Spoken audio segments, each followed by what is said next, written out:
the folks watching us on YouTube, it says going live, and you're live. Okay, see, and there's all kinds of operator error here. So, hey, you folks watching us live on YouTube, and it just started. So sorry about that. We did the intro, and we're talking about Halloween, and I forgot to hit the go live stream button, and here we are. So we just caught everybody up to date, and there it is. It's like there are so many moving parts here, and I wish I could do this all automatically, but when you're doing different streams, you have to hit that one separately, and then you got to hit that one separately, and we're one of these days. It's all going to be perfect. Wow. And Well, one of our listeners, Audrey, she says she was planting flower bulbs last night under the full blue moon until midnight. oh, good for her.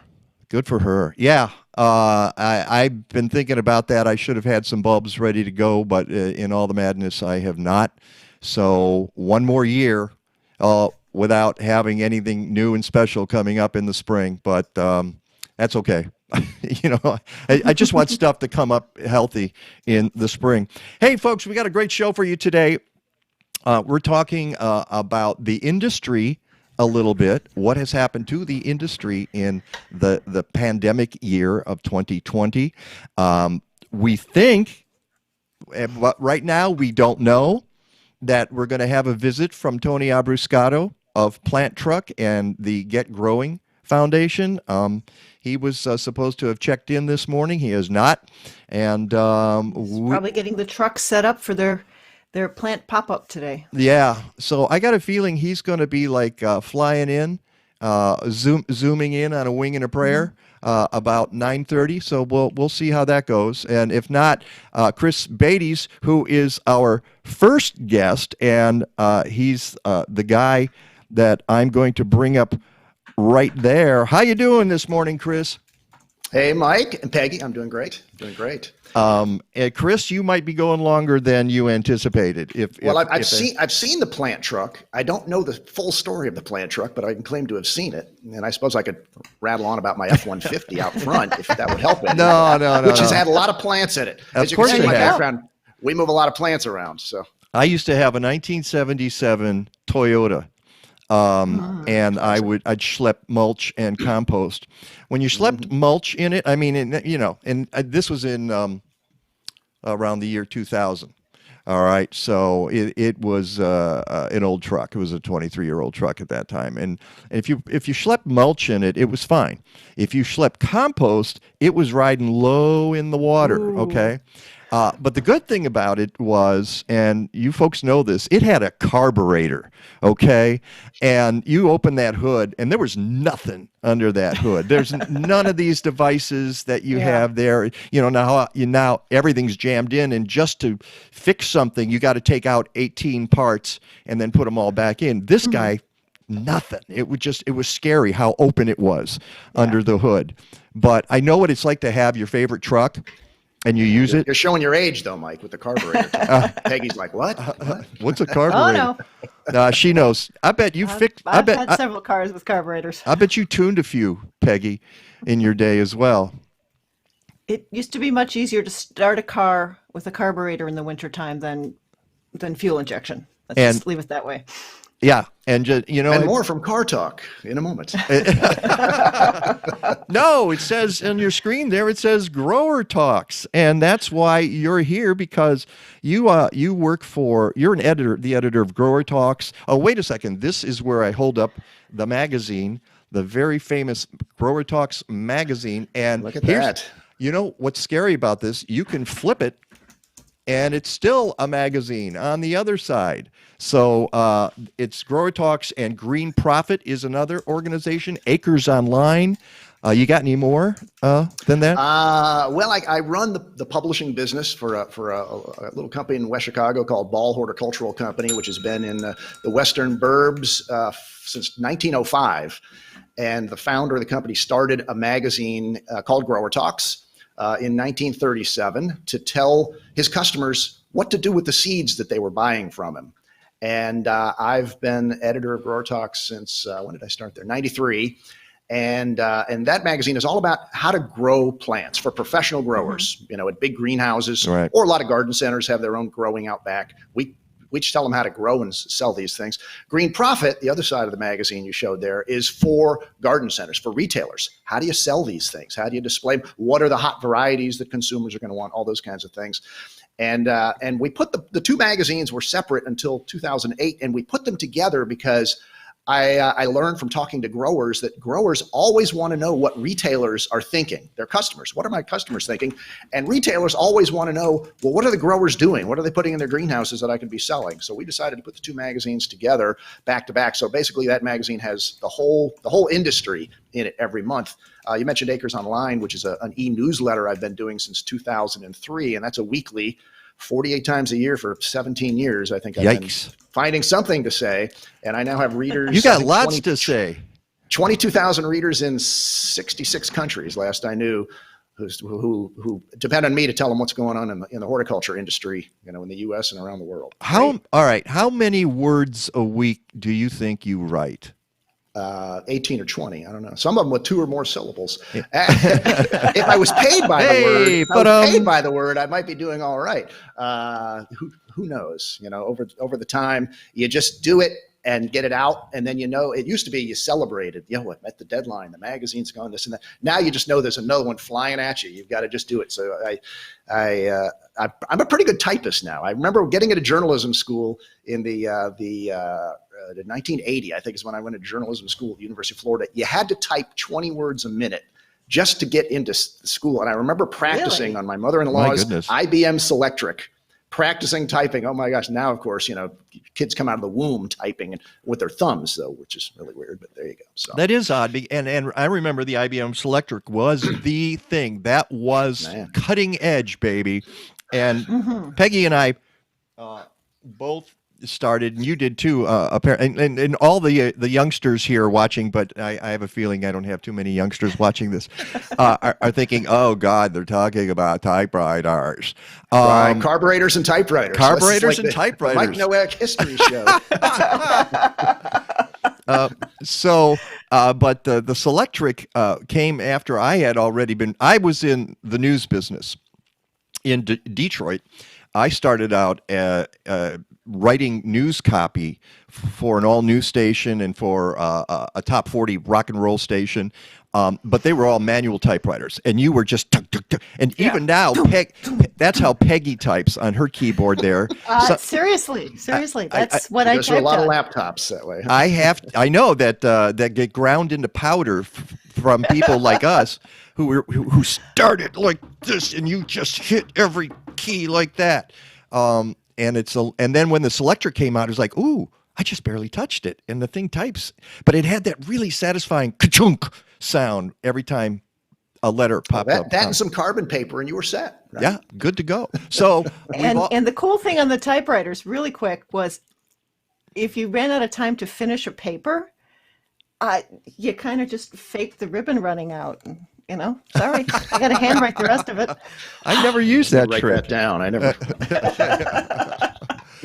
Okay, that's all the time we have. Good night, everybody.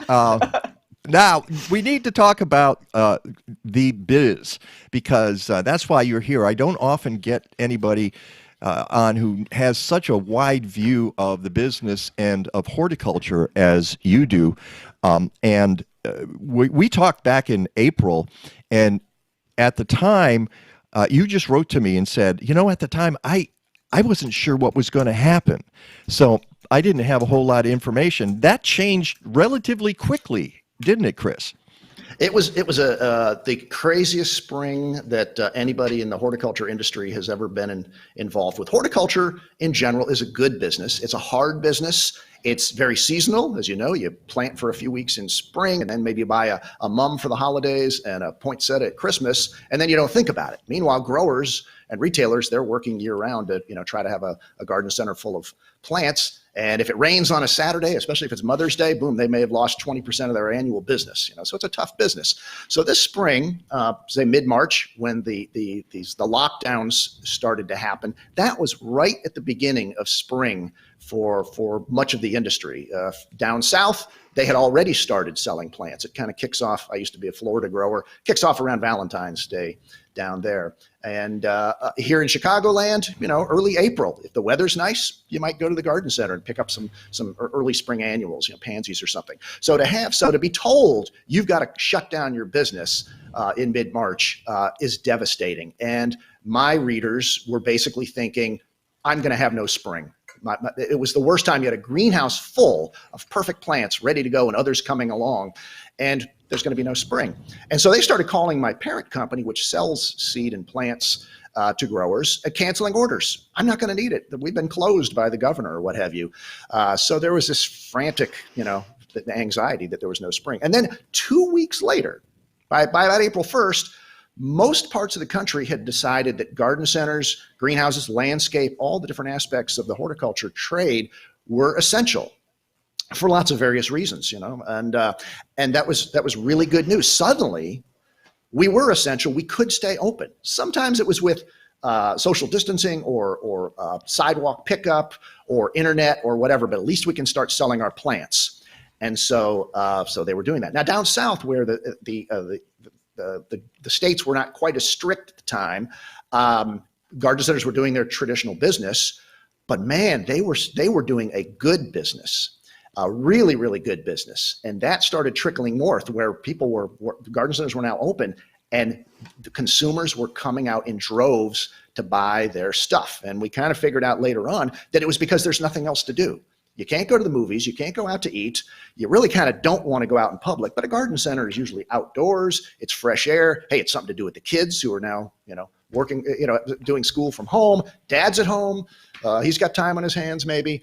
And week by week, I was getting reports from my readers that it was getting better and better and better. And so it was, in all, it was a really good spring. And I can go into a few more details about how I know it was how I can even quantify how good it was. I know, because you ask your folks, the industry, you ask them to rate the weekends, and then you sort of tally all these things up. And so you have, as you say, you have numbers to back it up. But what's kind of interesting here is how, in the course of a few months, the whole perception of what is a necessary, what's the word for the industry, for essential business. What's essential business? Well, it's not even that anymore. It's which businesses can we possibly keep open? We've switched now. We've gone from looking at the horticulture as, well, maybe it's essential, maybe it's not. It's just people growing plants. Well, we got rid of that notion pretty quickly in the equation, and now I would guess that most governments say, yeah, keep that industry open because people can be outdoors. It's they all want a garden. It's not a matter of whether it's essential. It's a matter of whether we can keep employing people at this time when restaurants are back to being shut down. So I would say that from this point forward, the horticultural industry is going to be okay.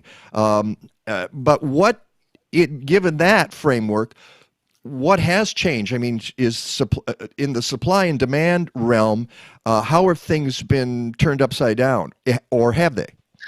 Well, yeah, first off, demand was through the roof. And now there was some bad news early on at a few places. First off, Easter was pretty much non-existent because the grocery stores that sell a lot of, say, the Easter lilies and things, they decided they weren't going to be selling product or plants because they needed to be selling toilet paper and hand sanitizer. So they kind of shut down their distribution centers, and growers were stuck with millions and millions of Easter lilies that wound up going in the trash. Orchids, other potted early spring plants got dumped, and that was a shame. A few states, Michigan, Pennsylvania especially, was very late to open garden centers. They just deemed, nope, sorry, you're not essential. And so I think they opened up about maybe April 25th or something like that. So they missed basically a month of sales. They managed to recover from that, thankfully, but they could have even had a better spring. But beyond that, demand was so strong. As I said, people had nothing to do but go to garden centers, that growers were running out of plants. They were trying to find more. My company was running out of seeds and young plants to sell them. Shortages everywhere. People were selling out at full price. You weren't finding discounts events, on June 15th at your garden center. So it worked out really well. And that continued through the fall mum season. I just finished asking my readers about, well, how did your fall garden mum sales go? Tremendous, sold out earlier than ever. We got really good prices. I know your readers want, or listeners and viewers want low prices, but they were fair prices. And now I'm thinking, well, what about poinsettias? Are people going to be staying home? They're going to be celebrating at home. Are they going to want a poinsettia to decorate their home? And so we're hoping that poinsettia season will be good as well. Now, as far as things that were done, of course, social distancing, the plexiglass. We should have all had stock in plexiglass, right? Arrows and signage and masks and things like that, and sanitizing the carts and things like that. My readers, my garden centers did as good a job as anybody did with that to make sure you have a safe and comfortable experience when you're at a garden center. And I think too, and this came from a big company called Bonnie Plants in I was going to take us to that question, which is, you're saying the consumers were out there and they wanted it, and you think, and Bonnie agrees, that the nature of gardening changed in America in this past year. Well, Bonnie Plant is a massive supplier of vegetable plants for garden centers. If you go into any garden center, especially the big boxes, that's where they really cover, I believe, all 50 states, and they have about 80 greenhouses around the country supplying tomato plants and peppers and lettuces and all those sorts of things. They calculated that they gained 16 or so million new customers this spring. And so other, ag economists who crunch the numbers and things, they think we may have 20 million new gardeners, folks who on a normal spring, they just, had other things to do. But this spring they had nothing better to do. And they said, let's go to the garden center and, plant that garden out back that we've been talking about. And they did. So we have a lot of new people discovering plants, house plants. I have a few behind me, as you can see. That has also been really strong. I mean, that's an area where there had already been shortages because of the house plant trend that's been going on, with everybody wanting to, put variegated monsteras in their urban loft and things like that. And so there'd already been. And I think there was, I don't know if you guys, I think I heard about it from you, the $5,000 houseplant from Australia. Yes. Right, yeah, bought online. Yeah, tell us that story, Chris. Well, there are a lot of websites, there's Pinterest and Instagram and places where there's, houseplant people are going crazy, and Etsy and other places where you can buy and sell plants. And somebody comes up with, I've got one right here, let me show you, comes up with a plant like this, variegated monstera. Now this one would, because it's so big, would probably be about $400,000 on. If I told you what I bought it for, I think so. I didn't realize you had one. That's awesome. That's a good-looking plant. Get my camera fixed up here. There we go. I'm getting seasick. But yes, and that's sorry about that. That's all right. There we go. But kind of rare plants for these collectors. It's like the Dutch bulb craze of the 1600s is what we're sort of seeing. But a lot of tropical plants are slow to grow. They can't be produced in large quantities quickly. They can just be sort of like you have one, and next year you have two, and then maybe you have 4 and 8. They're very, very slow to reproduce, especially some of these aroid types, which is what monsteras and philodendrons are. The big one behind me there, the big split leaf philodendron back there, which is just basically a Florida landscape plant, but looks beautiful here in Chicagoland.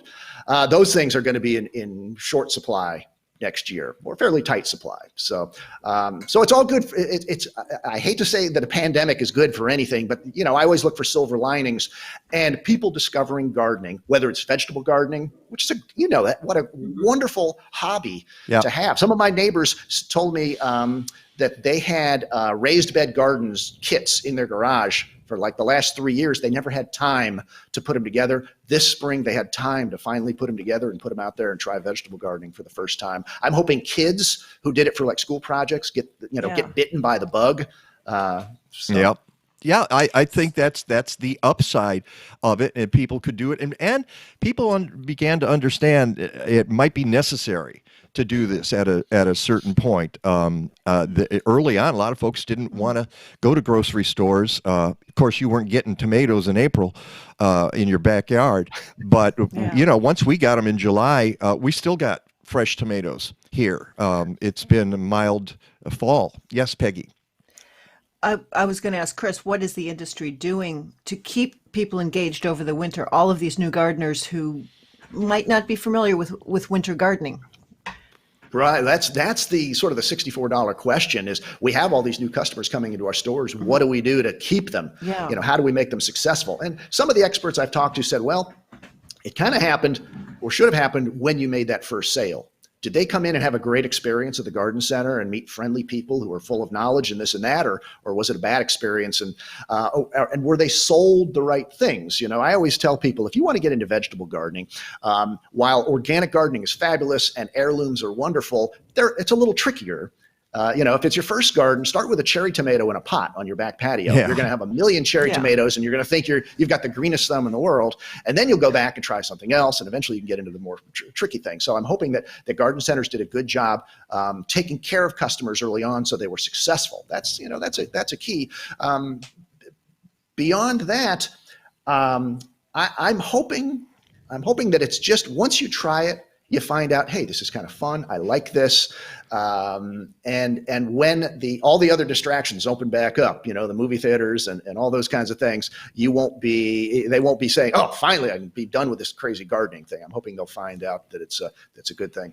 Light beams coming right in. Yeah, I noticed. Boy, talk about Isn't it awful to be in the sun? It's a horrible thing. Garden. Hey, listen, most of the Sundays we've had recently have been a gray, overcast, just nasty, and now we've got some sun today, so that's a nice thing.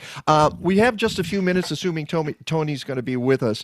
I just want to touch very briefly about what you called controlled environment agriculture and urban farming in all its many forms, and that includes indoor, vertical, hydroponic, aquaponic, and other stuff. You've written about that recently, and there are some massive facilities. You talk about a $1 billion facility that's going to go up in Kentucky, is it? Kentucky. Yeah, And that one in Montreal. That's supposed to grow tomatoes. $1 billion tomato farm. And you kind of scratched your head and said, well, maybe that'll work, but we're not so sure. Well, it's a fun part of my job. I cover and not so much all areas of agriculture. I don't deal with row crops and corn and tomatoes out in the field in Florida and those kinds of things. I deal with greenhouses. But over the last 10 years or so, there's been this real push towards changing agriculture. In bringing it more indoors, more computerized, more artificial intelligence, more data. And in fact, a lot of the investment being done in this technology is coming from Silicon Valley. They look at our industry as pretty old fashioned. They see a guy on a John Deere tractor and think, hey, we need to bring computers and data to that. And we can basically program a computer to grow anything. So, and we don't need a greenhouse for that. Let's do a warehouse and tables and lights and all these things where we have full control over it. And so there have been some pretty fascinating projects. Just here in Chicagoland was a big warehouse. It was a former box factory. It was called Farmed Here. And it was an indoor lettuce and greens and herb factory that I wrote about. Yes. It didn't quite make it, unfortunately, but they tried. There's a rooftop greenhouse in Chicago. That's another idea of what if we can, the whole idea is bringing the food production closer to the end consumer. That you look at if it's grown in California and shipped to Chicago or shipped to Boston, how much carbon does that emit? So let's grow it right in Chicago or right in Boston. Of course, that's challenging because of light and temperatures and all those kinds of things. So we think if we could do it in a greenhouse on a rooftop right downtown, or do it in a warehouse using lights, that's how to do it. There's a lot of problems with it, though. Lights are very expensive to run, so you have high power bills. Then they cause a lot of heat, so you have to have big air conditioner units to cool and dehumidify the air. They claim there's no bugs or diseases in these buildings. If anybody's ever owned a house plant and suddenly seen it come down with mealy bugs or something like that, you know that bugs will be found anywhere. Oh, yeah. So you have to control the pests on them.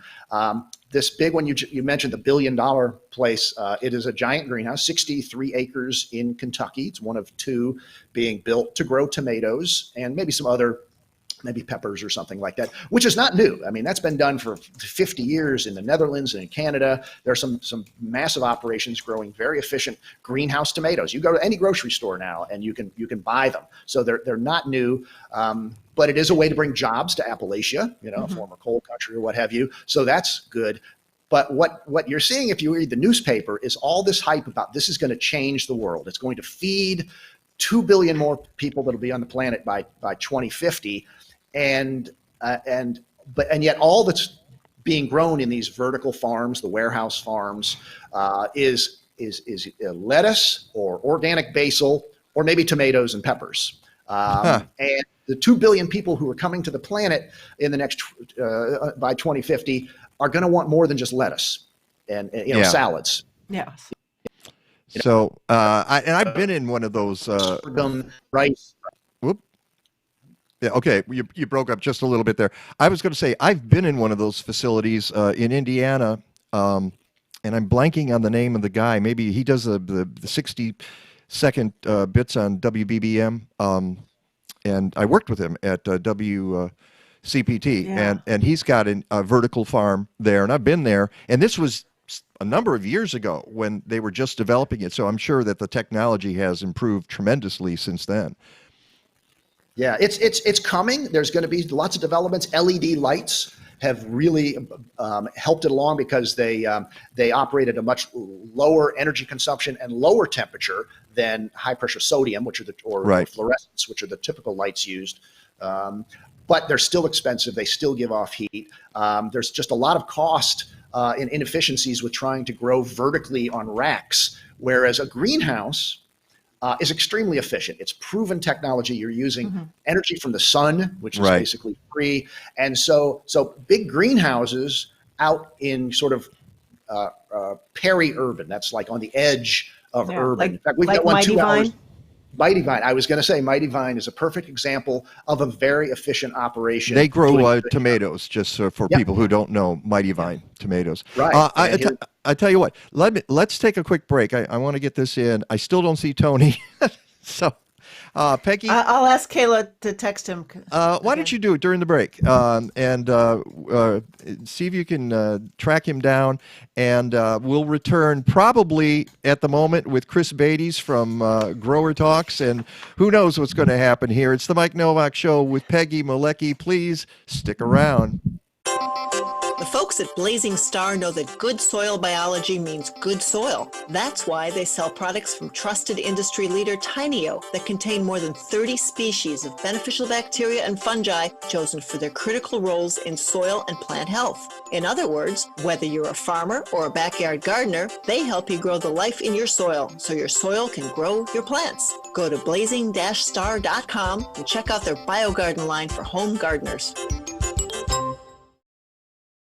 You can reduce your household garbage 30% by the simple act of composting. But I live in a condo or an apartment, you say. Well, if you're in the Chicago area, contact Collective Resource Compost. They give you a fresh 5-gallon bucket or a 32-gallon neighbor tote if you're working with your community. You fill it with food scraps, they swap it out on a regular schedule, and voila! You're returning organic matter back to the soil instead of creating harmful methane in a landfill. Go to collectiveresource.us. They make composting easy. There's a new urgency for people to grow their own food, and thanks to Happy Leaf LED grow lights, your seedlings will be healthier with a better germination rate and faster growth. You'll get lower operating costs and higher yields. That's because the wavelengths are tuned to your plant's needs. They have a 50,000 plus hour minimum lifespan, and they're made in America. Go to MikeNovak.net for the code to save 5% on your purchase, and go to HappyLeafLED.com to get more information. Happy Leaf, it's about the light. Slug by slug, weed by weed, boy, this garden's got me teed. All the insects come to feed in my tomato plants. Sunburned face, skinned up knees. I hate this next line. The kitchen's choked with zucchinis. Shopping at the A&P's next time I get a chance. Everybody. Inch by inch, row by row, gonna make this garden grow. Good now. Gonna mulch it. Yeah, got it. Sing it. I always play the verse about the slugs and the Yes. pests because that's that's what we all experience. And it's interesting because we'll get to you in just a second, Peggy. You saw the spot for a Happy Leaf LED, which we love. Peggy and I both have Happy Leaf LED grow lights. They're just fantastic. But that's a really different scale from what we're talking about with those big guys. And we'll get back to that in just a second. However, Peggy wants to tell you about something. Okay. So we're walking like an agrarian again today. Yes, and we if are. You want, yes, and if you also want to walk like an agrarian, you need to think like one. The second session of Forefront Ideas in Food and Farming is coming up on Sunday, November 15th at 1 p.m. Brought to you by the Center for Agrarian Learning at McHenry County College. It's a free online speaker series featuring innovative thinkers and doers. On November 15th, Whole Grain Supply Chain features a food system dietitian, a farmer, and a baker discussing the benefits and challenges they face using artisan grains in their businesses. And before that, on Thursday, November 12th at 6 p.m., you can take part in a screening and discussion about the wonderful film Seasons of Change on Henry's Farm. Filmmaker Ina Summer and producer-author Tara Brockman, who were on our show this year, will take your questions after the showing. The Forefront sessions are free, online via Zoom, but you do need to sign up in advance. Go to mchenry.edu/forefront to register and check out the upcoming events in December, January, and February of 2021. That's mchenry.edu/forefront.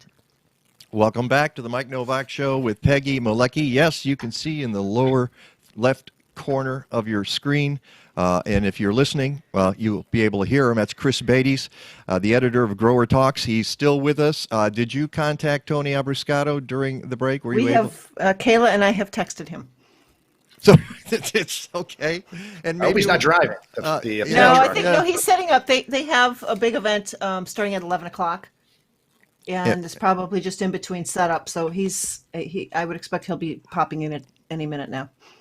Okey poke. By the way, Peggy, I've got a friend watching on Facebook who's from Homestead, Florida, a massive, massive plant grower and expert, and he noted the plant that's behind your right shoulder is an unusual calathea called Network, for which his company is the exclusive North American supplier. How about that? And he also the monstera that I showed you is called Thai Constellation. If anybody wants to look for that, and as you said, it costs $80,000 if you want one. I'm taking bids right now on this one. Actually, I think that's probably about $29.95. Really? It's slowly coming. They are coming to market. These unusual plants. A few years ago, you may remember there was a plant called Pilea peperomioides, or the money plant. I've got one over in the back corner there. I should have put it. Little round leaves. It's kind of a nondescript plant. In fact, the industry, my smart people, never gave it a second look. It's like, it's boring. Well, it became the Instagram plant of the year kind of a thing. It was the it plant. And suddenly you couldn't find one to save your life, and everybody was screaming for them, and they were selling for ridiculous prices. And my industry caught up and started growing them, producing them. And now you can pop into nearly any garden center and find a Pilea peperomioides. Well, you can even find them at places like Trader Joe's. Yeah, of course. And it just shows you that the industry isn't always the ones pushing the plants and getting people interested. Sometimes it's the consumer who drives the industry. Yeah, we're a little, we're us plant people are sometimes too close to the plants, and we don't recognize what's cool until some non-plant person who just got into it points it out to us, and we go, "Oh, is that cool? Okay, I'll make some more." Well, it's interesting since you went down that road. I got an email just a few days ago. What are the plants set to take over our homes in 2021? The top 10 house plants with the biggest increase in popularity in 10 years. Did you see this list by any chance, Chris? I don't recall if I did or not. Okay. Well, it's a pitch from a PR thing and a firm, and it seems like actually kind of an interesting story. What they have, the number one rank of plants, the increase was 20 to 80%. Yeah. Fishbone cactus. This number two was Sometimes called a rickrack cactus, I think is called a the one I'm thinking rickrack. of. Did you say? Rickrack cactus? It's zigzaggy. Yeah. It goes like this. Yeah. Okay. That's probably why, because it's interesting. Number two was the bunny ear cactus. Are you familiar with that? Right, but I could picture a little, a cactus with little bunny ears on it. You can see what that looks like. Don't know the proper genus and species of that one. They don't have it listed here, and I wish they did, because they have the top 10 most popular houseplants right now, and they do include the genus and species. Yeah, and they're saying it's the year of the cactus now. Yeah, because the number This year. four, number three is blue star fern, and then number four is mistletoe cactus. Now, these are the up and coming plants. Yeah. These are the ones that everybody's trying to get. And then I think you got to go after what you like. I think that's the key. And thankfully, the main thing is garden centers and the big box stores and even grocery stores, they all recognize now that consumers want houseplants. They love it. It's really a kind of a resurgence, because we've already shown our age here, with the carburetor and the IBM's electric talk. So let's go back to the houseplant craze of the 70s, where there was a little houseplant store on every corner. Every little old gas station was a houseplant. Everybody had macrame plant hangers. Macrame plant hangers, which are making a comeback. And are they really? Okay. That's actually how we got our start. The reason I'm surrounded by about 125 beautiful tropical plants and succulents is because my wife got hooked on plants in the late 70s in Florida when we were in college, and she changed her major to horticulture, and we haven't looked back. And that's what led me to turn my journalism degree into a horticultural journalism degree that has me traveling the world, looking at flowers and plants and telling their stories. So, by the way, the next six on the list are Velvet Calathea, String of Hearts, Happy Bean Plant, Chinese Money Plant, Snake Plant, and African Milk Tree. Those are the up-and-comers. Now, sure, snake plant, Sansevieria, very common. There's four of my right down here. Impossible to kill. You could put them in a dark closet and come back in 6 months and they look fine. They're dying, but they look okay. They just perfect. tell you. Mike? Perfect for a house plant. Tony's apparently been on for the last 10 minutes. Really? I do not see him here at all on. Sorry, Chris. No, not a problem. Holy smoke! Well, okay. I'll tell you what. See, that's why we needed to do a test. I don't want to spend too much time on this. See if I don't see any audio. I don't see any video on his line. Did he click on that link from his phone? That's because I see nothing. Is he getting us? If you want to take me off camera, I will call him. You do that right now, and I will do that right now. There you go, and goodbye, and go call. Chris, it's just you and me, buddy.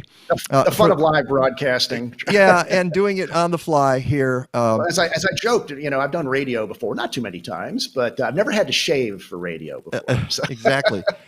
You were talking about houseplants, and this being surrounded by them. You said it's now up to people to get what they want, what they like. Here's the problem with that.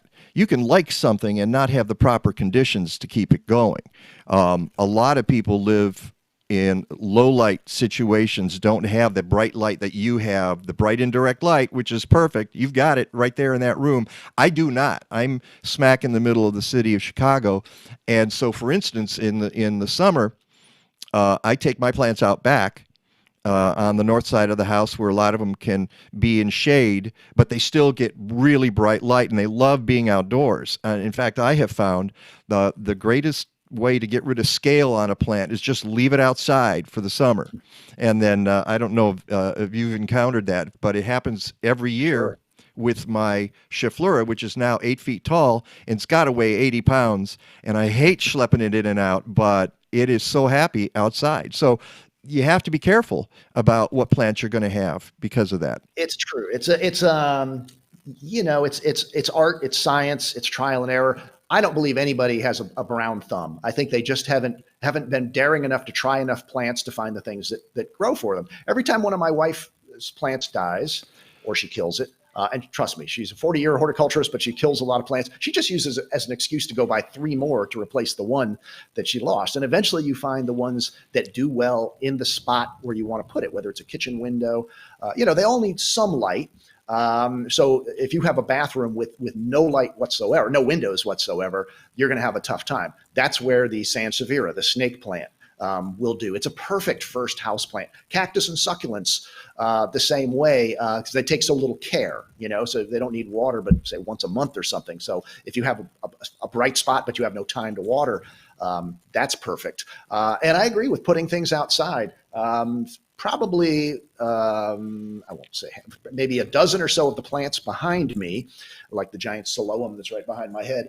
And right next to me here, let me slide this around. This is one of our oldest plants right there. Isn't that pretty? The variegated foliage. Hang on a second. I want to get a larger view of that. All right, let's go. There we are. Okay, explain that.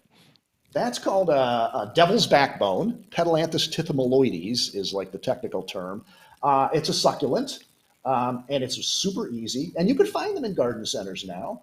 That one I think about the first plant my wife ever got. She got it from my late mom, who gave her some cuttings, and we've just taken more and more cuttings. So that's going back 30 plus years. We've had, that plant or its ancestor. And that one goes outside all summer long onto our patio, gets beautiful, thick and lush. And I carry it in here for the winter, where even though I'm surrounded by beautiful windows, as you can see, it's still the lower light than some of the plants like, and some of them shed leaves. And we come in every Saturday and vacuum up the leaves. But by next May, the plant's a little tired. We put him back outside and he does well. We also have an LED light in our basement to put some other things some tropicals that just don't like to be even in this room. They just shed their leaves and they're kind of ugly, and we don't want them on display in here. So we put them under that light in the basement, bring them out in May, hose them off, fertilize them, and they take off again. But houseplants, to everybody out there listening or watching, just try it. Ask the person at the garden center, tell them, describe the situation you have. How much light do you have? Bring a photo of the window, their spot, and say, recommend a couple of plants that I could try for this, and give them a shot. A lot of people kill houseplants with kindness too. They think, I got to water it. I got to water it some more. Did I water it? I don't know. Did you water it? Let's water it some more. Yeah. And they just drown the things. And I think that more often do you drown a plant than you neglect it, because a lot of houseplants will wilt a bit when they need some water. Oh, it's droopy. Water it thoroughly. Yeah. But don't be afraid. We'll make more if you kill it. We'll make more. Okay, let's bring Peggy back into this. You'll make more plants. Can you see Tony? Can you see Tony now? I cannot. I'm tempted to see if I can just send him another invite, but that would require you to handle a conversation here for a few minutes. Can he call the special number? Yeah, he can call the special number if he wants. So have him do that right now. Okay. Let's see if we can get him on. Take off my audio again, please. Okay, will do. And I'll take off the video as well. One of the things about indoor plants, Chris, and I don't want to get too much into this because you're like the business guy, and this is sort of but you were a grower at one point, right? Yeah, that's how we got started. My wife has a horticulture degree. I have a journalism degree with a minor in horticulture. And in 1983, we left the University of Florida, went south to a little town called Merritt Island, which is famous because at the north end of it is where the vertical assembly building for the Kennedy Space Center sits. And we started a greenhouse on some family land, small business growing florist, potted plants. We didn't grow foliage. There was too many foliage growers. We'd buy foliage and resell it to florists, but the florists were our main customer base, and we sold them all the holiday potted plants, Easter, Mother's Day, Christmas poinsettias, things like that. So we learned it the hard way, and it is hard. It's very fun. It's very satisfying and gratifying, but it's a tough way to make a living. And so when we decided to get out of it, and I would see if I could write about it, having now done it for almost 10 years, that's what led me up here to Ball Horticultural Company and their publishing division to run Grower Talks. Oh my goodness. I just see somebody who popped in on our lower, and there is There Tony. he is. Tony I made Abruscato. it. You made it. Oh my goodness! And we've had Chris Oh, Beytes dear. doing a time and a half. We're going to owe you a lot of money, Chris. I don't think that I can possibly. Don't worry, Tony. make I told him all about the truck. Because I'm an That's expert on awesome. it. That's having, awesome. having seen it once. And you can just give my honorarium to Chris. So Was there an honorarium? I missed that in the email. Wait, Yeah. where was that? What? Well, I'm going to let you go, Chris, because we can still do 10 That's minutes fine. here with Tony. Thank you so much. Now, you write for the business, but if folks wanted to happen to get one of these magazines, I mean, they're going to find there's a lot of interesting stuff, like the articles that we talked about. Do you encourage the average gardener to pick up a magazine? Well, we're what's called a controlled circulation magazine. It's a trade magazine. You won't Yeah. find it on the newsstand at Jewel or anything like that. So you have to be in the industry. If you go to any greenhouse or garden center in Chicagoland and ask somebody, hey, do you happen to have a copy of Grower Talks or Green Profit around here? Chances are they do. But you can go to growertalks.com and click on the newsletter link. And there you can subscribe. Anybody on the planet can subscribe to one of 9 different newsletters that I produce on different horticultural topics. There's mine, which is called Acres Online, which is sort of just about everything. We have one that's more focused on retail that's called Buzz. We mentioned controlled environment agriculture. We have one called Inside Grower that's all about growing inside greenhouses, warehouses, et cetera, and a bunch of others. So anybody can go to growertalks.com and subscribe to our newsletters. Fantastic. Chris Beytes, thank you so much. It's a pleasure to get you back on the show finally after too many years. So we'll do it It's been a again. long time. Yeah, it has been. And so we'll do it sooner, okay? It won't take us 15 years next time or whatever it was last time. Hey, Anytime, listen. Mike. Happy to be here. All right. Have a great Sunday, and don't hurt those plants there. They're beautiful. Probably got to go water a few of them right now. Okay, fantastic. Take care. I'll talk to you soon. There he goes, Chris Beytes. And there he is. And I'm going to move you over a little bit, Tony. There we go. Pop you up in that part of the screen. And welcome. Welcome to the show, Tony. well, thanks so much. I'm sorry I don't know what it was, but I had difficulty getting in, but Peggy and I worked through it. So I'm glad to be here. Nice to be in the new format and the new digs. Yeah, it's good to have you. Of course, Tony Abruscato is the director of the Chicago Flower and Garden Show. He's the founder of the Get Growing Foundation. He's worked with us on the Chicago Excellence in Gardening Awards. And on and on and on. Mr. Green Chicago is Tony Abruscato. And are you in Plant Truck right now or not? No, well, we're my team is waiting for me downstairs. We're actually in my office waiting to head over to our new location. Because I definitely couldn't get connected down in the truck. So I ran upstairs to our office. That's a shame because I really wanted to get a tour of the truck. So next time we've got to do this a little more in advance so that we can make sure your cell phone is working and we can get the tour of that truck. Well, tell us a little bit about Plant Truck Chicago and where you're going to go today. So as you know, and Peggy, Mike, Plant Truck Chicago is a 1974 GMC step van that was retrofitted With a carburetor. With a carburetor, with manual transmission, and one of the challenges I have is nobody knows how to drive stick anymore. So I'm about the only one who knows how to. Oh, I got a second driver. All right, there you awesome. If you don't mind me lurching down the road, yeah, but it's you'll love this, Tony. I learned to drive a car with a stick shift, and it was a 1963 Corvair, unsafe at any speed. wow. right. Yeah, that's for sure. But yeah, this one's 22 feet long and weighs 5 tons, so it's a monster. But we've been able to go out. What I love with it is that we're going out into different neighborhoods. So instead of a food truck, basically, we've got. And I heard you talking about, Monstera and a variety of different plants, but that's what we have in Plant Truck Chicago right now. We have monsteras and aglaomina and Oh, cool. dracaena and ZZ plants and cactus and succulents. I got one right behind me. There's a ZZ plant. Yeah, and so we've got them in all different sizes. So we've got some small ones, a 4-inch container, but we have 12-inch container, so you could have a nice statement piece. But what it's allowing us to do is to go into different neighborhoods and bring green into those neighborhoods. A lot of them, like when we went to Chicago State and we're in Bronzeville and North Lawndale and Inglewood and a variety, is we're bringing green to communities in need. And so oftentimes we're donating those plant material out. We donated over 3,200 veggie plants and herb plants. In evangelizing, we're able to work with people. We're finding 30% of the people that are coming up to the truck are telling us that they've never owned a plant in their entire life.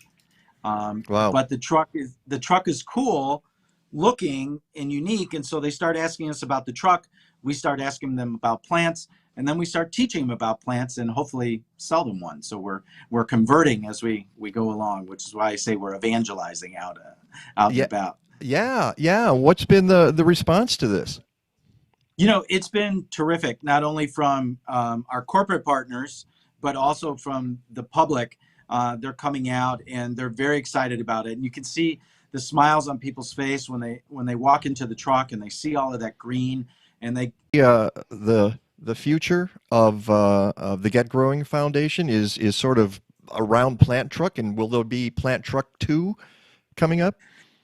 We are, not to put any pressure on People's Gas, but I've been trying to talk with them about donating another truck to us.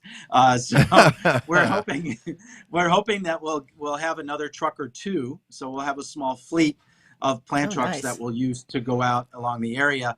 And then what we'll do is we'll supplement kind of you heard it here first, is that we're working on developing a series of Get Growing Expos that will contain 7 to 11 vignettes that are education based. So pollinators and native plants and water reclamation, safety, and a variety of other topics related to gardening that we could pop up outdoors and bring in our educators, like we've done at the Chicago Flower and Garden Show, bring in people to talk on the different topics of the vignettes that are there, and bring Plant Truck Chicago out in conjunction with a couple of garden centers, and people could actually come out to us in late April, May, and September and buy plants and all their gardening supplies at a Get Growing Expo. And that's probably the future of the Chicago Flower and Garden Show, because we don't see an opportunity to host that event in its original form anytime soon, or maybe ever again. I was going to add, I'm glad you brought that up, because obviously it's not going to happen this coming March. We're nowhere near the end of this pandemic, and of course you have to do that a year in advance. So even if this ends at the end of next year, that's going to really take it out of the picture for 2022, isn't it? Right. We're really looking, and even now, Navy Pier saying they're hoping to open in April. So they don't, so March isn't even an option. And so we're, we're like everybody else, we're pivoting right now. And so we're like so what we're going to do is we're going to build these vignettes on shipping containers, on a pallet. And so we'll be able to load them and unload them onto a truck or trucks. But we're also talking with like Chicago High School for Agricultural Sciences and other groups that might actually design and build these containers and maybe maintain them, which would be part of their curriculum for the year. Chicago Ag High School, the Chicago Flower and Garden Show was such an integral part of their curriculum that, they've lost all of that now. And so we've been talking with them about growing plants that we'll distribute on Plant Truck Chicago, and along with a bunch of other groups. But being able to go out into these different neighborhoods and bring out these 4 foot by 4 foot vignette containers, along with speakers and plant material, I think is going to be great. And so we'll do 3 to 5 in 2021, and then beef that up for 2022. But yeah, I think as we know it, the Flower and Garden Show is sadly no more. Is Is that breaking news on the Mike Nowak Show with Peggy Malecki? This is about as official as I've ever talked about it. So I would say yes. Wow. That Peggy, is breaking news. we just broke the story that the Chicago Flower and Garden Show does not seem likely to It's reappear. morphing. It's right. Reinventing it's a itself. really good way of putting it. Is morphing. Right. Again, And I think that actually helps. I know we only have a couple minutes here, but that really helps because you can get it then out to the neighborhoods, and it's not dependent on people coming to the show. And it's Right. more people will likely attend. And our goal is that hopefully it'll be at no charge, so it will be free to the public. Is Even what better. We're hoping for. Yeah.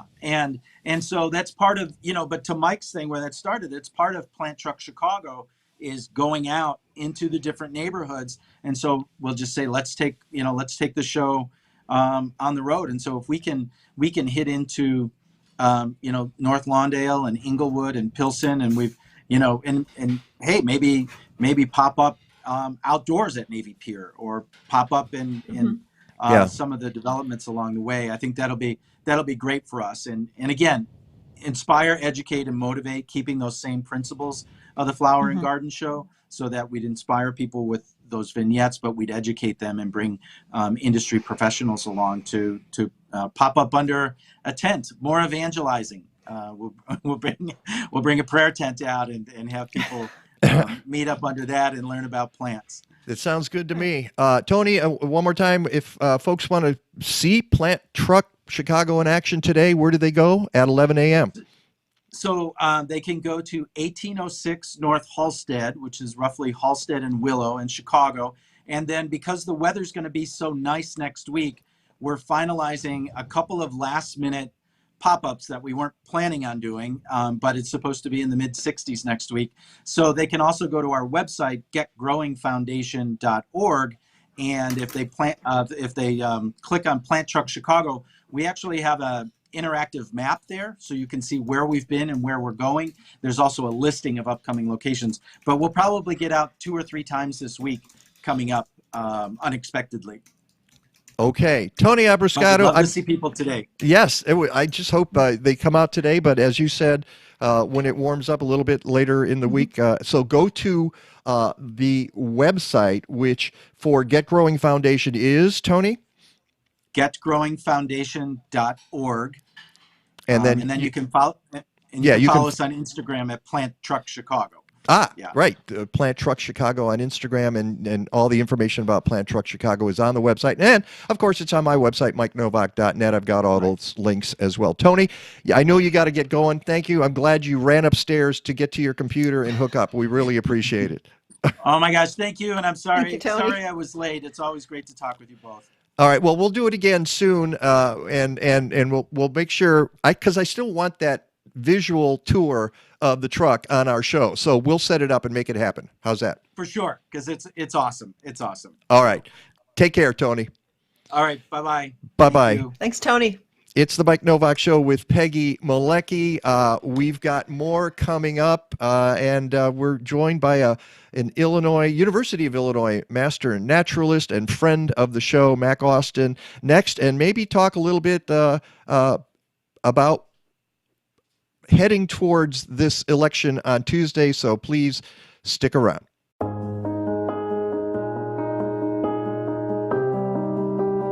Hi, I'm Victor Nakashima with Bartlett Tree Experts. Here at Bartlett, safety has always been at the core of our business. We even have a guiding principle that we call safety above all else. For us, this principle means that the health and safety of our employees and all the people they come in contact with comes first, every day, at every job. As we continue to provide essential tree care services, those safety procedures now include social distancing and even more stringent sanitation practices. Before proposing work or visiting your property, we will call ahead so that you know that we are coming. Once we arrive, you can give us a quick wave from the window or meet us outside at a safe distance. If you're meeting with an arborist representative, he or she will give you a call upon arrival so you can have an on-site dialogue about your trees while you stay right inside your home. For all new work, a detailed proposal will be prepared and emailed promptly to you. With the help of our administrative staff, You can approve and schedule the work from your phone or computer. On the job, representatives and crews will be thoroughly cleaning. Welcome to the Mike Nowak Show with Peggy Malecki. Green, gardening, and environment radio with just a soupçon of humor. Or is that a dash? Brought to you by Bartlett Tree Experts. Every tree needs a champion. Go to bartlett.com. Here they are again, Peggy Malecki and Mike Nowak. All I need is good food to eat and make me healthy, wealthy, wide awake. Lettuce, tomatoes, rooted bacon. What about those sweet potatoes? All I need is good food to eat. All I need is good food to eat. All I need is good tools to make me. And welcome back to the show. I've noticed we've had just a little bit of streaming problems, but they seem to be corrected right Facebook. now. And Daniel says, a wild and crazy year. Haven't seen anything like it in my 42 years in the business. Hope the new gardeners will keep going with it in the future. Mike Rimlin, I think that's Chris Beytes' friend. Great show you have. And he said Chris knows our industry. And then Kayla, our assistant, wonderful Kayla out there. Thank you, Kayla. Said, hi all. Make sure to refresh if your Facebook has been interrupted. So there you go. I guess you could do the same thing with the stream on YouTube. So if you're having any kind of issue, a little bit, I can see a lot of your there. There we Is that go. better? That is, Better? it Hey, certainly Matt, is. good morning. Good morning, Mike. Good morning, Peggy. It's a great show so far. Fascinating. Thank you. We have some great guests on the show, good people. And so are you. And that's why you're here today. First of all, Mac Austin is a longtime friend of mine. She's a longtime friend of the show. But she's also a University of Illinois master naturalist. And I know what you're going to say. You're going She to gets say a ding. she gets 2 dings. And I know what she's going to say. Oh, come on. I took a course. It's not You know, There are many, many smarter people, but it's a great, great program. It's Well, a you know, really it program. is. Well, tell us a little bit what it entails to become a master naturalist. What it entails is you sign up, you pay the fee, and you go to the classes. So you can be as ignorant as I was, which was completely. You don't have to have a great, huge background. And you learn about the forest preserves of Cook County, and you learn about the geology of this part of Illinois, and the plants and the animals, and how the forest preserves protect them and how they're trying to grow, and all sorts of different things. It's really wonderful. It's a great way to get an education. And I had been a carless Chicagoan for 25 years before I took this course. I almost never went to the forest preserves. And I learned so much and so much appreciation about the variety of landscape around this area and how much wild space there is here, just not very far from where any of us are. So it's a great program. Yeah, and I thought, I think I did. Let me update my computer because this morning I realized I didn't have a link on the blog to the Master Naturalist program, so I added it in there, and it's trying to update, and I think it is there, and if it's not there now, I will make sure that people have that information because, as you said, it's yeah, there it is, and the link you go to is extension.illinois.edu/MN as in Master Naturalist. So it's really Kayla really right now, so she can tweet that out. That'd be great. But that's really not why you're here, although I have to admire the fact that you did this. Mac and I were taking a walk the other day with Kathleen, and we were doing dueling tree identification. Which I don't remember any, so I have to look them up on my phone every single time. But Well, at you've least got now the I tree can keeper now, with so I you, can though. look them up on my phone. Yeah, but You're walking with the tree keeper, though. yeah, but tree ID, any kind of plant ID is always really difficult. People think that just because you talk about them all the time, you can snap your finger and ID anything, and it can be difficult, especially tree ID in the winter. But that's people can do it by shape, by bark, by all kinds of Well, and things. especially when trees can cross. So you can say this looks like a white oak, but it has aspects of a red oak. What's going on? So that's not fair. Wait a minute. It doesn't match my book. But I say the same thing when people say, "Well, you're a master gardener," and I say, "Well, I took the course, and actually, this show is a master gardener class every week for me. So, and I've been doing this for 23 years. So even by accident, you learn things along the way. So congratulations on that, Mac. I think that's just wonderful. And you got to understand, you went back to school at a tender young age to get your degree in environmental studies. I've gone back to school as an old lady to get a degree You're not in an old lady. environmental studies, and I don't quite know what I'm going to do with it. But and your show was a big part of pushing me in that direction. That and urban ag. And there's also Illinois Extension, which is a wonderful, wonderful thing, has a wonderful, master urban farmer program as well that I took. So I'm just taking every class I can think of pretty much. See, just to learn. I'm just a sponge right now. I have no idea what I'm going to do with it. But any age, you can do this at any age, if And you got to see this. I just got a text from our buddy Skeet from Bartlett Tree Experts, and I don't know if you can see it, but it's right at the top, and he's got all those hearts and things because and it said Tree ID, and he's got a heart and a green thing and a Christmas tree and another heart. So Skeet, we love you, and we're glad you're out there. What was that, Mac? I don't think I'd really appreciated forests until I did Master Naturalists. And then all of a sudden, I like taking walks and hikes, but the diversity and just the fascination of forests and what lives there and how important they are, I didn't understand it completely, I don't think, until I did the Master Naturalist course. And there are plenty of courses people can take, like through the Morton Arboretum and through other places online. I took one on woodlands ecology, for example, through Morton, and you're not signing up for the whole thing. It's just a series of virtual courses and a lot of online learning, and it makes it more accessible. You're not committing to a whole 3-year program or something. Oh yeah. And they're wonderful, wonderful. Now that everything's on Zoom, I can take a lunch hour and take a course on, trees of Southern Illinois. It's like, ooh, cool. I'll do that. Why not? I've been avoiding school for the last 40 years. All right. And here you are diving into it. But maybe it's just. I dropped out of a lot of schools when I was young, so this is my chance to come back. Yeah, which is really interesting because then for 20 years you've also been an educational writer. So ironically, you've made up for lost time. You really have. So the reason you're here, though, is not to talk about that, although that's fascinating. And I think maybe some people will become inspired to do what you have done and take up some of these courses.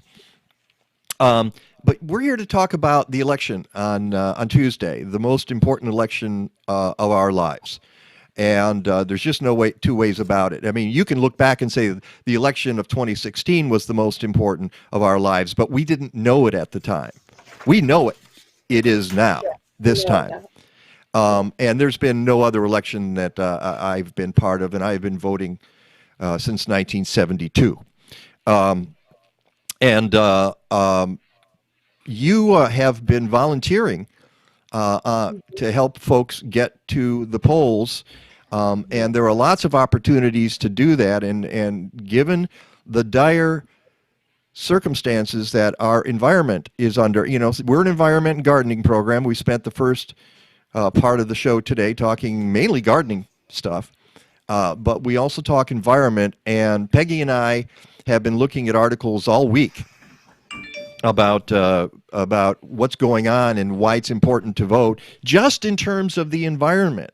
I mean, I have a list of 10 or so articles right now on the blog that you can go to and click on. The first starts is a field guide to the election and climate change from the New York Times. The Washington Post writes, Trump rolled back more than 125 environmental safeguards. Here's how. White House releases new plan for seismic tests in Arctic refuge. That just happened. That happened this week. New analysis shows climate change is making it harder to vote.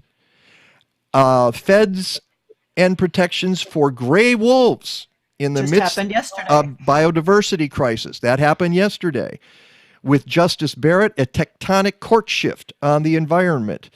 Sleeping giant Arctic methane deposits starting to release, scientists find. While we focus on COVID-19, Trump's EPA is quietly killing us. The pandemic has given... Dicamba. It's just on... Just reapproved. Yeah, it's on and on and on and on and on and on. While we've been sitting here focused on COVID and other things and the craziness coming out of the White House, they have been gutting our institutions, including the EPA, including the Interior Department, including the Justice Department, packing the Supreme Court with right-wing judges who favor big business. And you know what big business wants? No regulations. They don't even accept any kind of regulations. They want it to be Wild West, free for all, go into our natural lands and start drilling tomorrow. And this is the way they think. And they say, well, we need to, it's killing the environment. It's killing the economy with these regulations. Well, last time I looked, we were on a record-breaking economy that started with the Barack Obama administration in 2010, and it's gone straight up until we hit COVID. And then we know what happened. What happened is this great, there was already a great divide, now even a greater divide. Wall Street on one end and Main Street on the other, and Main Street is just in the gutter right now. Wall Street is having a picnic, and break out the champagne, until that crashes too. So well, and who's harmed by the lack of regulation? It's exactly. Who that's where the toxic waste dump gets put. That's where their houses are next to, the factory spewing out something that is now unfiltered. It's indigenous peoples and poor people and people of color all over this country and black and brown people and, the white working class and it's completely connected. It's not separate.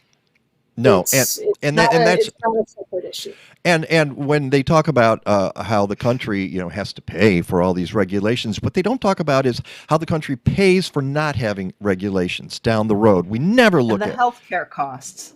Exactly. That's part of it, the healthcare costs and the lost jobs as well. I mean, that's one of the wonderful things. We had Jerry Adelman on the show last week talking about the new initiative they want to have conservation jobs, 1 million conservation jobs, and Dick Durbin is pushing that bill. And you can go to my website and look at last week's blog to get more information on that. But that's why Tuesday is so important. It's going to already, and some of the articles here, the second one, the New York Post one that I mentioned that Peggy was kind enough to send to me, it was how long the changes that have been made in the last 4 years are going to last. It's not like you snap your fingers on January 21 and you can undo all of that harm. It's going to take years, and some of them may never be changed back. Yeah, and that's hard to understand. Pulling back gas drilling leases, for example. You can't pull those back easily. Right. Sorry, Mac. Yeah. No, but I agree with you completely. That's exactly what it is. I don't even completely comprehend that it won't be just undo it. It'll be a much longer lasting. Well, let's put it this way. Trump has not been able to undo a lot of the Obama stuff as hard as he's tried. Mm-hmm. I looked at there was one I'd have to look at the article. It's in the Washington Post piece that talks about a lot of things tied up in the courts. Right. And how some of them have been defeated, and some of them not.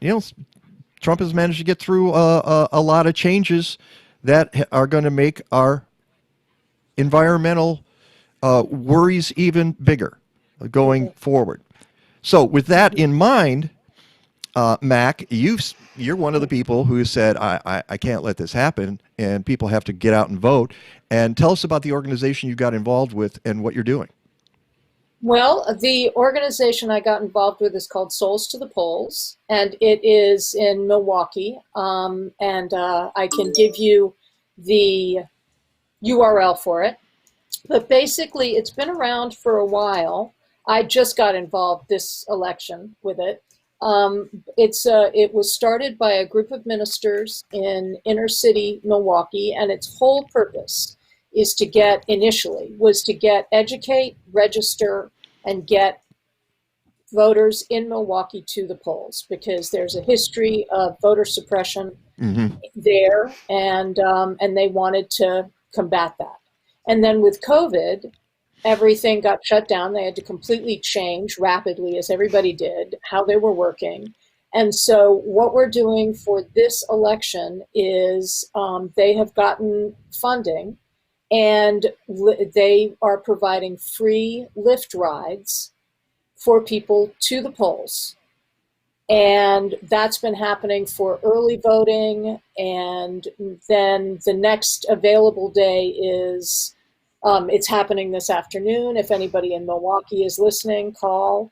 But it's also expanded. So now it's all over Wisconsin. Anybody in Wisconsin can call Souls to the Polls.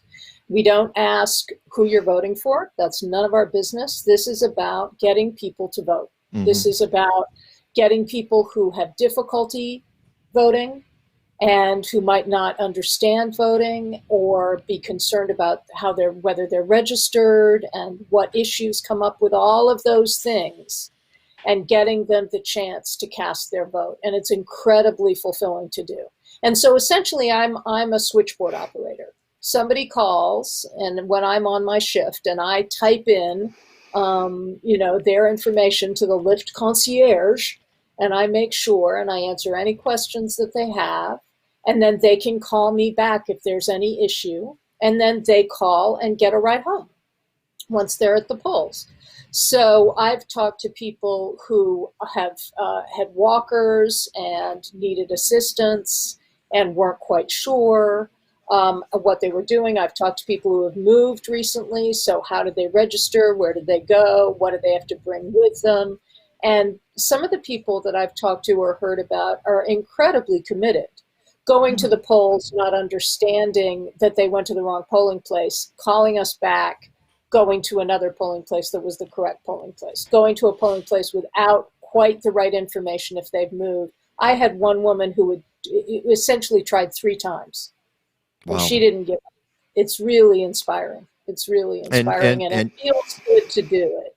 And you finally got her to a polling place? And we finally got her. Well, actually, no. She'll get to a polling place on Election Day, because as of yesterday, you couldn't go to a polling place with proof of address, an early voting place. They had a cutoff day where if you'd moved in the year and you were registered, then you had to bring proof of your new address along with your ID, and that was fine. And at a certain point, that cut off. They weren't doing it anymore, and the only day you could do it was Election Day. So this poor woman had tried to vote twice, and then finally we all figured it out, and but she signed up. She's not giving up. She's going to vote on Election Day.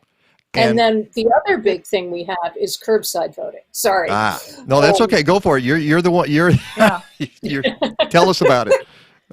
Curbside voting, I don't know if it's other places beyond Wisconsin, but in Wisconsin, supposedly, it is law of some kind that if a person cannot make it into the polling place itself, people at the polling place have to come to the curb to give them their ballot. Then 2 people from the polling place will then carry it back into and submit it.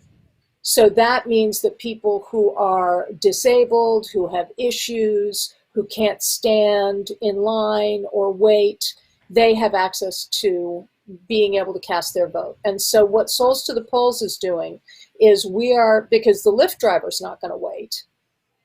They have work to do. They're on the job. Right. So what Souls to the Polls is doing is we're providing curbside assistance. So somebody will be at the polling place with a car.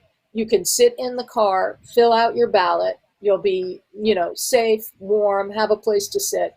And they will help negotiate with the polling place and the poll people, I don't know what they're called, to make sure you get your ballot and it gets back inside and that you're satisfied with being able to cast your vote.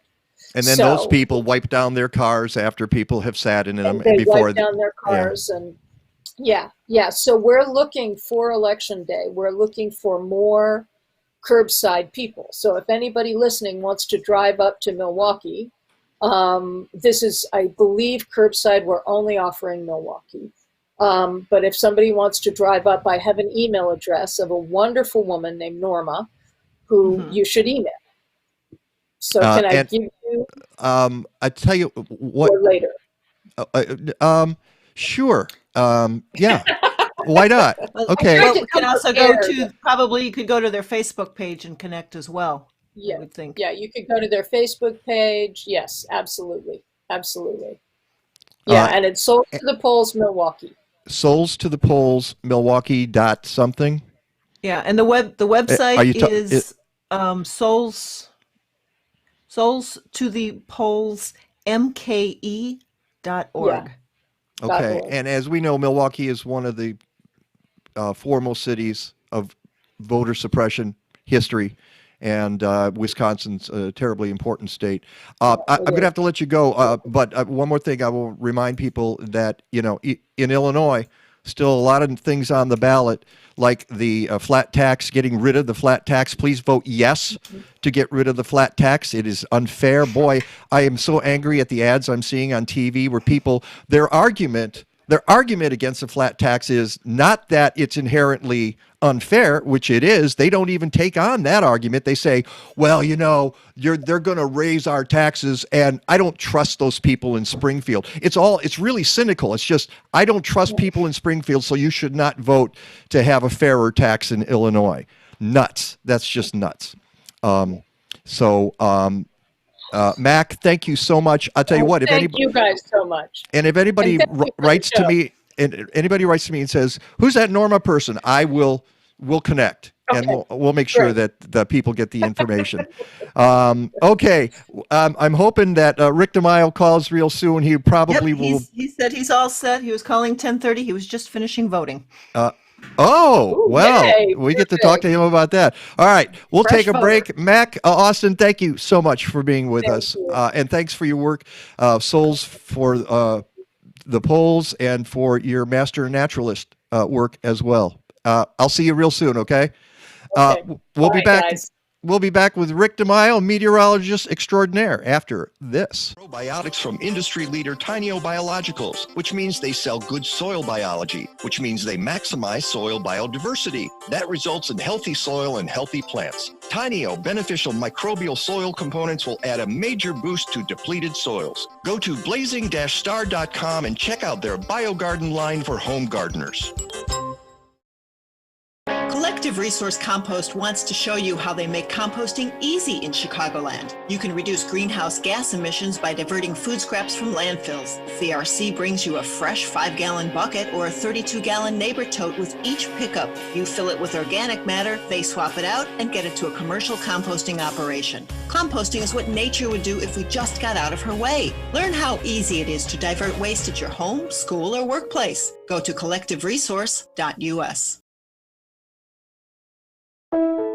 Since 2001, DiveHeart has been revolutionizing rehabilitation using zero gravity and scuba therapy to give confidence, independence, self-esteem, and yes, freedom to children, veterans, and others with disabilities.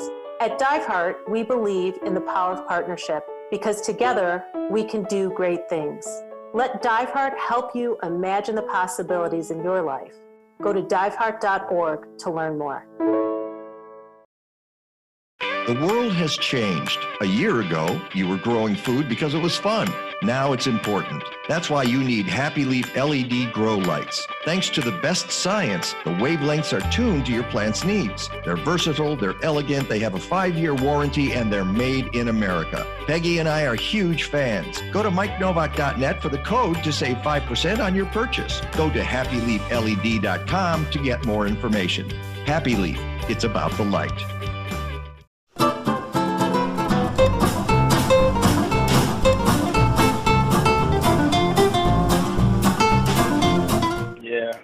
Oh, and there goes the music again. Welcome back to the Mike Nowak Show with Peggy Malecki. I wanted to hear more of that because that is our wonderful friends, Mark Levesque. There we are. It's kind of a lead into walking like an agrarian, right? Yeah, Honeysuckle Rose. So we did Mark Zeta? Oh, and there's Rick DeMaio. Hey, Rick. Oh, no, we stopped at Zeta. We stopped at Zeta. I got to do that. Yeah, let me do that, and then I'll get back to Rick's. Yeah, why don't you let Rick know that he's here. Whoa, I think we just lost him. He's going to have to call back. All right. Welcome back to the Mike Nowak Show with Peggy Malecki. And before we get to Rick DeMaio, meteorologist. Yeah, I see it. Let's see here. Let me go here and tell you that if you want to walk like an agrarian, you need to think like one. The second session of Forefront Ideas in Food and Farming is coming up on Sunday, November 15th. Hold on, I will mute you as well, Peggy. Did you text him or did you? Yes. Okay, all right. So I was afraid you were going to talk to him. So here we go. Anyway, the second session of Forefront Ideas in Food and Farming is coming up on Sunday, November 15th at 1 p.m. Brought to you by the Center for Agrarian Learning at McHenry County College. It's a free online speaker series featuring innovative thinkers and doers. On November 15th, Whole Grain Supply Chain features a food system dietitian, a farmer, and a baker discussing the benefits and challenges they face using artisan grains in their business. Before that, however, on Thursday, November 12th, at 6 p.m., take part in a screening and discussion about the wonderful film Seasons of Change on Henry's Farm. Filmmaker Inez Summer and producer-author Tara Brockman, who were on our show earlier this year, will take your questions. The Forefront sessions are free online via Zoom, but you need to sign up. Go to mchenry.edu/forefront to register and check out the upcoming events in December and January and February of 2021. That's mchenry.edu/forefront. And where have you just been? I understand you were doing your civic duty. Yeah, I was bringing the donuts to the people who are operating the early voting set up there in downtown Evanston. That was my civic duty. Good for you. Were you voting too, or while I was there, I decided to vote. Yeah. donuts first, voting second. Your priorities are in order. Yep, and wrote in me for weatherman. I'm the weatherman for Cook County. Cook County is weatherman. Okay. I'm not sure. Are you on the ballot? Are you on the ballot? It's a joke, Mike. I wrote myself in. Okay, that's what we were asking. I don't know if Rick can hear me or not. He might only hear you. Yeah, I'm not sure why that is either. Because can you hear Peggy at all there, Rick? I cannot hear Peggy. Can you hear me? Unless she sounds exactly like you. No, she doesn't. So I'm going to have to translate for Peggy as we do this. So we had this issue last week, and I'm not sure what that's all about because the bus is there. But all right. So anyway, obviously, we were just talking on the show here, Rick, about the election and all of the implications about the environment that are on the docket for Tuesday and into the future. I'm sure you have a few things that concern you as well as we head into Tuesday. Yeah, I mean, you probably don't want to hear my prediction. Do you want to hear it? No. Yeah, I do actually. What's your prediction?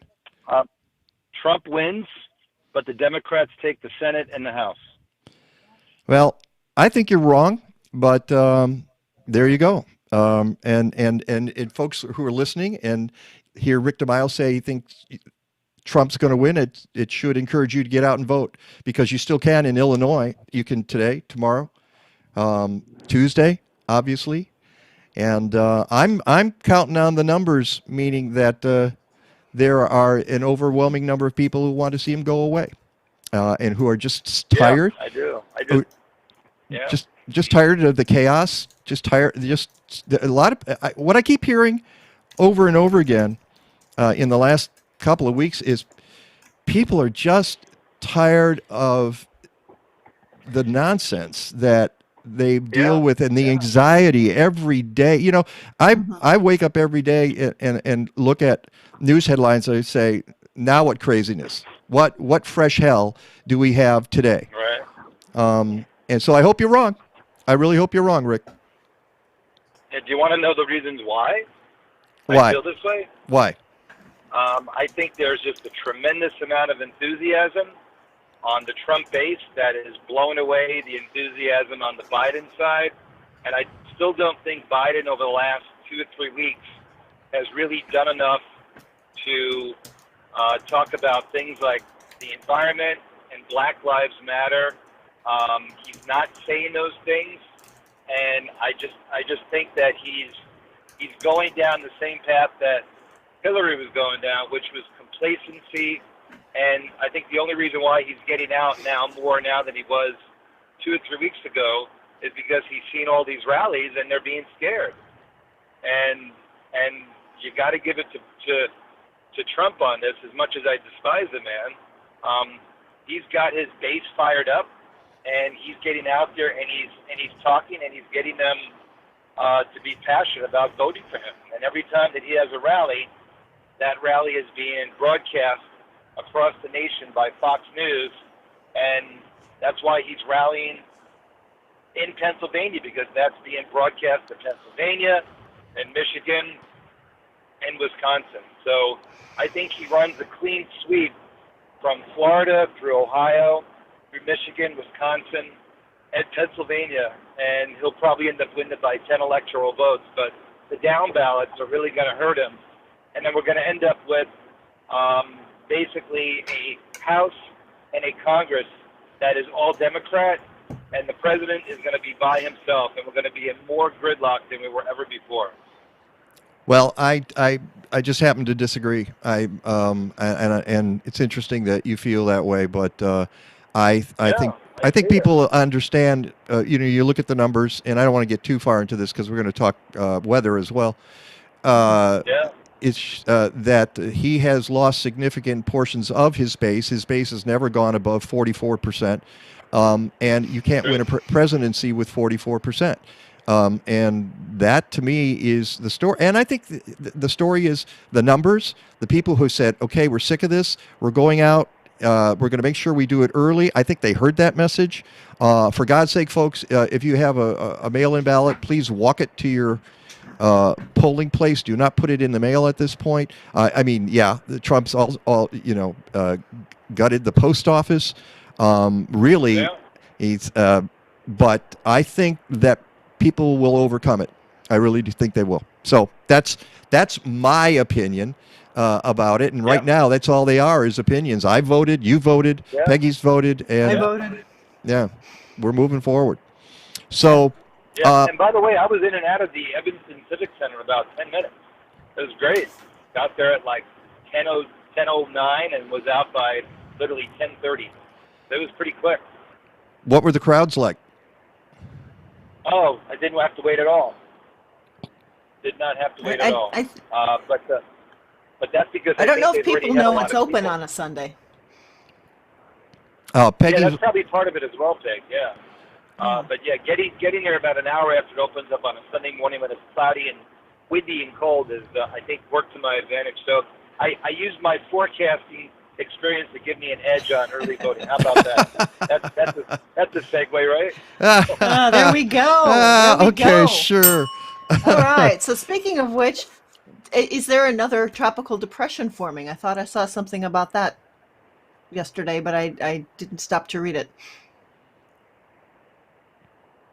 Did you hear that, Rick? No, I did not. No, Okay, you guys cut out on me. you're hearing Peggy sometimes and not at other times. So she asked if there was another tropical depression forming. Yeah, the tropical depression now is Tropical Storm Eta. That formed in the same area almost where Zeta formed. And this now breaks the record of 27 named storms that we had back in 2005. The interesting thing is, again, you look back at the year 2005, and we had so many more hurricanes that were, Category 4s and Category 5s. Nearly 3,200 people died during that year. I think this year it's 27. We had $180 billion in damage. This year so far, I think the damage is less than $30 billion. The accumulated cyclone energy that year was a record. I think it was about 225 or 230. Right now, our accumulated cyclone energy for all the storms is at about 145. Average for this time of the year is about 98. Average for the year is about 125. So we're not going to get anywhere near what we were in 2005 unless we have like 2 or 3 Cat 5s develop. But we don't see that happening. And this storm itself, which is called Eta, will eventually move off to the west and probably hit, I'm thinking somewhere around Belize, Guatemala, Nicaragua. Could become a Cat 1. But it was amazing. Even last week when I read on the air that Zeta had formed, it was only 2 days later it became a hurricane. Weakened as it moved across the Yucatan Peninsula. And really one of the most amazing metamorphoses of tropical cyclones you'll ever see occurred Wednesday night as this storm moved northward over 75-degree water. It was the front part of the deep trough that was over the desert southwest that had produced that massive, cold pool and snow and ice storm over Oklahoma and Texas. Really record ice storm when you think about it for this early in the year. The front part of that storm, or the front part of that upper trough, actually enhanced the Zeta, which you don't see too often. And the storm actually went from a Cat 1 to a high-end Cat 2 right at landfall. And you had 110-mile-an-hour winds in Biloxi, Mississippi, and a 10-foot storm surge. So it just goes to show you how fickle some of these tropical storm systems are. And again, the poor people in Louisiana, this was the 7th time this year they've been under a cone, and the 5th time that they've had landfall. That's a record for them. And it was also the strongest ever Category 1 or 2 hurricane to make landfall so late in the hurricane season. So again, even though we're not breaking, per se, records for a season, we're creating new ones, which again continue to take the envelope of a hurricane season and push it either further northward or further outward in time. So I think those are both noteworthy things about this particular season, Mike and Peg. Yeah, I guess you would consider it among the most powerful seasons, even though it didn't approach, as you say, 2005. Yeah, you know what? Not even that, Mike. I mean, only 125 on the index of accumulated cyclone energy. It really wasn't that much from a standpoint of large storms. The only thing that I think is noteworthy is we've had so many landfalling storms. Yeah, in the same place. Kind of, yeah, that's a good point, Peg. So many landfalling storms that, again, during the pandemic, and then when you have to mitigate and adapt and evacuate people, that part of the cost is still way up there. So I think these are things that need to be talked about from a standpoint of how policymakers go about and predict what they need for the following season. So oftentimes people in government, you really don't make decisions on how to prepare for something based on the intensity. You prepare for whether or not something is going to happen. You're not going to say, well, if they're only going to be Cat 1s, we'll be okay. Well, because you know that as soon as you're in a direct path of one, you have to go through the same sort of procedures. Do we have this in place? Do we have this in place? Do we have that in place? And unless you're preparing for the year before, whether it's a Cat 1 or a Cat 5, you go through the same amount of preparation. So what we don't want people to think about it, just because it was a down year for intensity, doesn't mean that it's a down year for number of landfalls and how to prepare for the upcoming season. Well, I would say also from yesterday, what a difference a year makes on Halloween, and you could mean so many different things. Obviously, COVID is one of them, but a year ago, it snowed on Halloween, and yesterday was just delightful. What a beautiful day. Yeah, 60 degrees, even though we had, widespread frost in the morning. And some places in your interior suburbs of Cook County definitely had a hard freeze. That'll happen tonight. So if you have any plants outside that did make it through the last couple of freezes, they won't tonight. So this will be the night where if you don't bring in any potted plants, even in the most urban areas of Cook County, everything is going to die tonight. This is going to be one of those nights where you kind of go to bed thinking, okay, maybe I'll be okay, and then you walk outside and all the plants have that gray kind of purpley look and they're all shriveled up. So hard freeze tonight, and even though we got this cold front come through with a few snow flurries, the pattern really goes right back almost like a boomerang to southwest flow, and temperatures last week, which were below zero in parts of the northern Rockies and the northern plains, they're going to be close to the mid-70s by the time we get to Monday and Tuesday with strong downslope winds. And part of that is due to the fact that the snow that we got wasn't much. It was, 4 to 8 inches on the plains. That stuff's going to melt pretty quickly. So the ground is still able to warm up, rapidly during the daytime. But that means easily temperatures in the 60s around here by Tuesday, Wednesday, Thursday, maybe a little punch of cooler air in here by Friday, but easily Saturday and Sunday of next week. And remember, I talked about this 2 weeks ago, that we were going to go into another shift, and it's definitely coming true. So as cold as it is today, and as nice as it was yesterday, we go right back to mild and dry. So if you remember, we talked about how October, the beginning of the month, is the normal high of 69. At the end of the month, it's 55.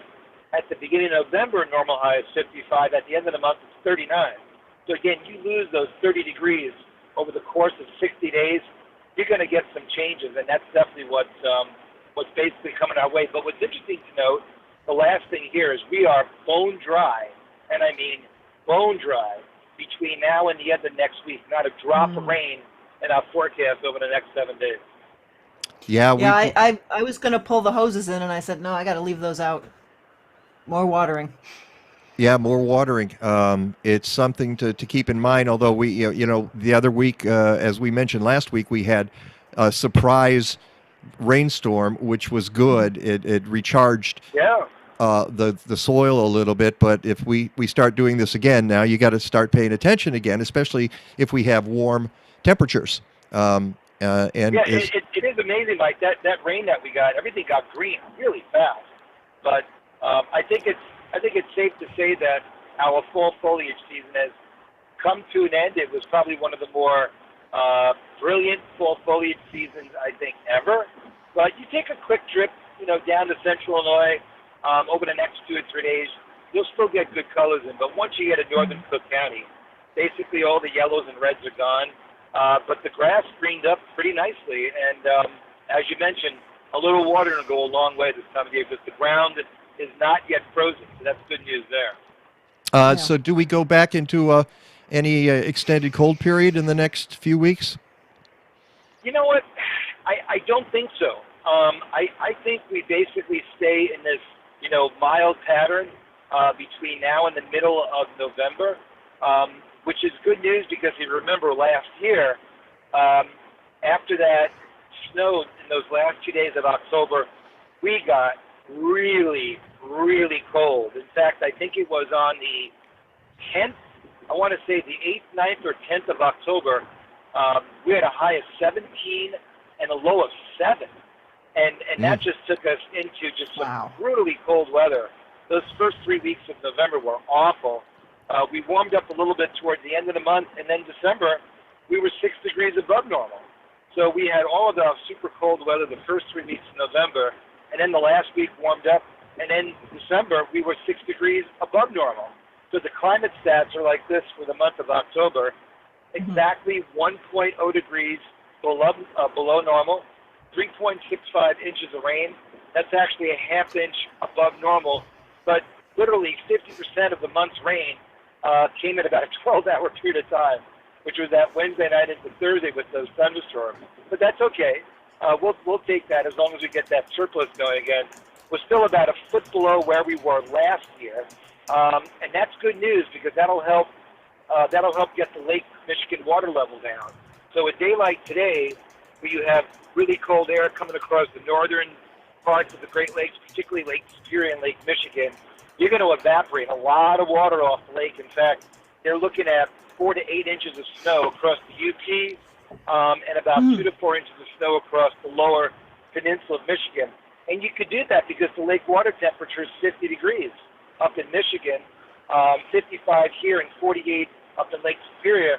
So when you're bringing air temperatures of 20 degrees, literally colder than the lake water temperature, you're going to convect that lake really, really fast.